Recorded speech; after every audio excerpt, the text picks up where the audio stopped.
Everyone, welcome back to my channel. Myself Priyanka. So ये हमारा practice set 2 है जो हमारी सीरीज़ चल रही है। मींस आप जो भी एग्ज़ाम की मीडिया एंट्रेंस की तैयारी कर रहे हैं, like CU CET, Delhi school of journalism के एग्ज़ाम की तैयारी कर रहे हैं, IPU के CET की तैयारी कर रहे हैं, IIMC की तैयारी कर रहे हैं, UGC नेट की तैयारी कर रहे हैं, या फिर किसी भी स्टेट के पत्रकारिता या फिर जर्नलिज्म के एग्ज़ाम की तैयारी कर रहे हैं, तो ये सीरीज़ आपके लिए बहुत फ़ायदेमंद होगी। तो चलिए स्टार्ट करते हैं। और उससे पहले अगर आप चैनल पर पहली बार आएँ तो प्लीज़ चैनल को सब्सक्राइब ज़रूर करें। तो चलिए वीडियो को स्टार्ट करते हैं। आपका पहला सवाल है कि freedom of press in which article of Indian constitution. Freedom of press जो है वो हमारे कौन से आर्टिकल में है इंडियन कॉन्स्टिट्यूशन के। आपके ऑप्शंस हैं आर्टिकल 15, आर्टिकल 16, आर्टिकल 17 या आर्टिकल 19। तो इसका जो करेक्ट आंसर है that is article 19। Option number 4 article 19 इसका करेक्ट आंसर है। इसके एक्सप्लेनेशन एक बार देख लेते हैं। In India freedom of press is implied from the freedom of speech and expression guaranteed under article 19(1)(a) of the constitution of India.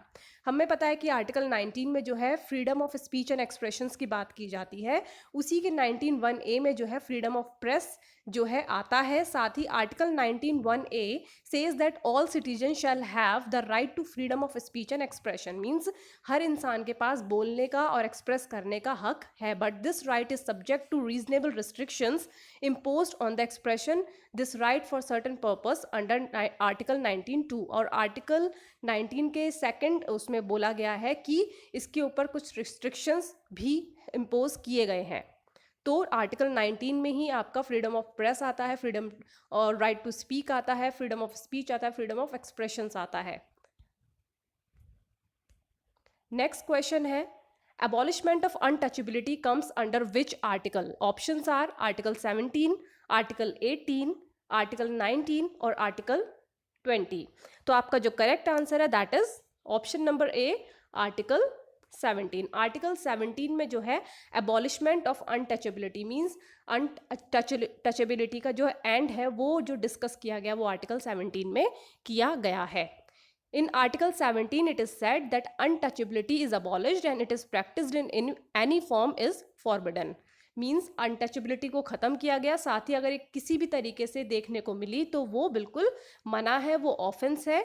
और the enforcement of any disability arising out of untouchability shall be an offence punishable in accordance with law. Means अगर आप ऐसी कोई भी practice करते हो तो उसके लिए ये ऑफेंस माना जाएगा, उसके लिए आपको पनिशमेंट भी मिल सकती है। अगला सवाल है आपका UNESCO started international commission for the study of communication problem in the year. Options are 1962, 1977, 1980 या 1982।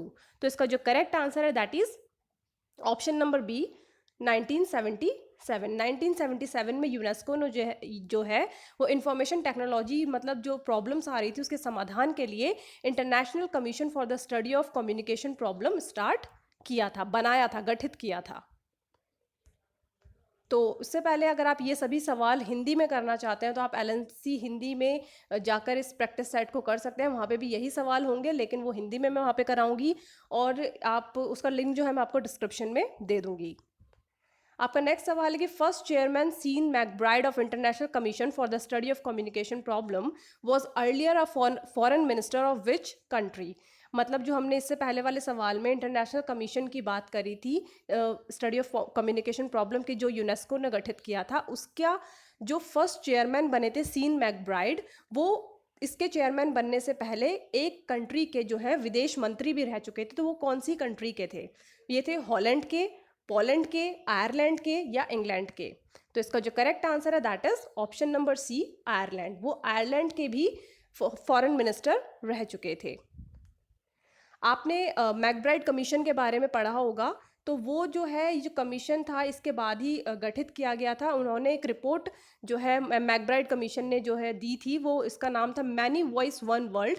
1981 में ये जो यूनेस्को की रिपोर्ट है मैनी वॉइस वन वर्ल्ड, ये सबमिट करी थी मैकब्राइड ने। इसको मैकब्राइड कमीशन ने जो सबमिट करी थी और इसका जो था वो कम्युनिकेशन का स्टेटस और नेचर देखने का था।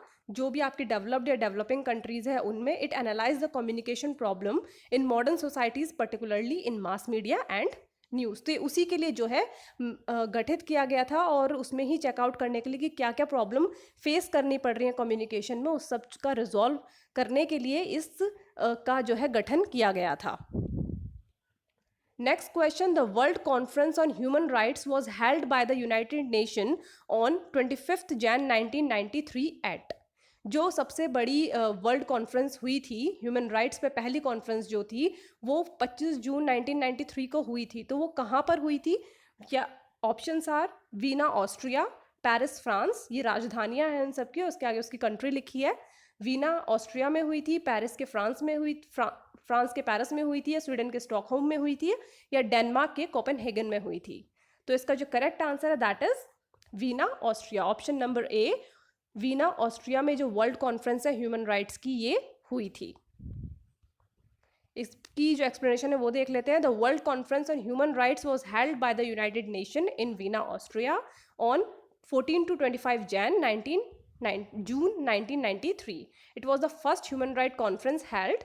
The main result of the conference was the Vienna Declaration. मतलब इसका जो कॉन्फ्रेंस हुआ था, और ये जो कॉन्फ्रेंस हुई थी ये जो कोल्ड वॉर चल रहा था उसके बाद हुई थी, उसके एंड मतलब जब उसका एंड होने लगा था तो उस टाइम पे वर्ल्ड कॉन्फ्रेंस हुई थी ह्यूमन राइट्स की, और इसका जो रिजल्ट था, मेन रिजल्ट था, वो था वीना डिक्लेरेशन।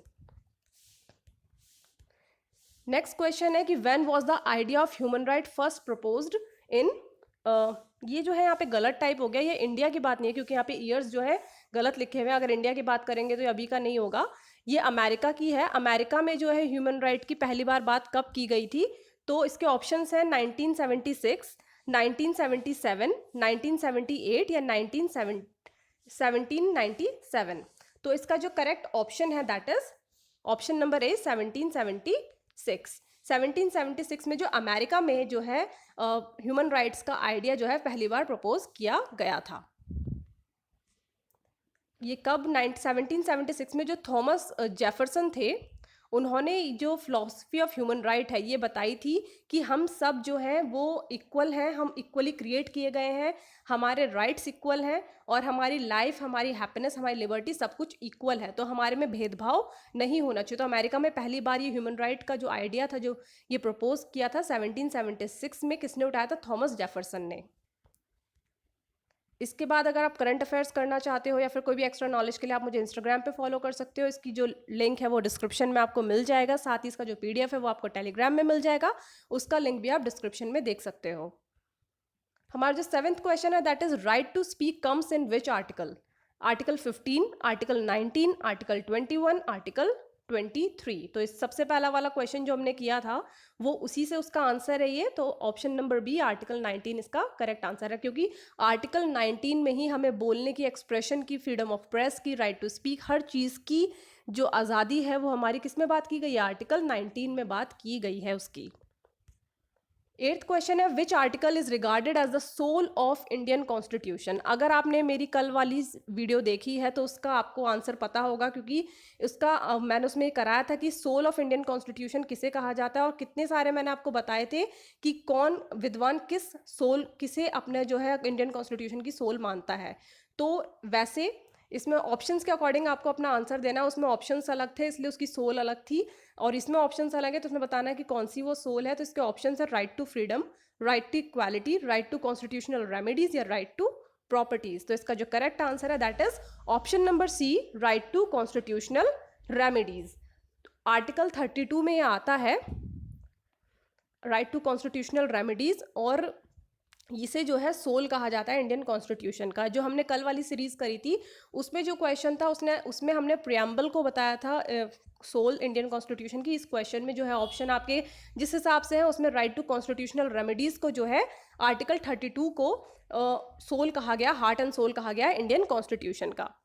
तो आर्टिकल 32 को जो है बाबा साहेब अम्बेडकर ने राइट टू कॉन्स्टिट्यूशनल रेमेडीज को हार्ट एंड सोल बताया है कॉन्स्टिट्यूशन का, क्योंकि उनके मानना है कि it is the only right that makes the rest of the right effective. लेकिन जो हमारा प्रियम्बल था, प्रियम्बल में हमने प्रियम्बल को सोल किसने बताया था? ठाकुरदास भार्गव ने जो है प्रियम्बल को आपका सोल बताया था कॉन्स्टिट्यूशन का। Next question, welfare of state is in which part of Indian constitution? Preamble, fundamental right, directive principle of state policy या सुप्रीम कोर्ट? तो इसका जो करेक्ट आंसर है that is option number 3, directive principle of state policy. जो state की, राज्य के कल्याण की बात होती है, वो संविधान के जो डायरेक्टिव प्रिंसिपल है स्टेट पॉलिसी उसमें की जाती है। तो ये इसका जो करेक्ट आंसर हो जाएगा वो directive principle of state policy हो जाएगा। तो मतलब directive principle of state policy aim to create social and economic condition under which the citizens can lead a good life. They also aim to establish social and economic democracy through a welfare state. Last question, the United Nations Commission on Human Rights was established in?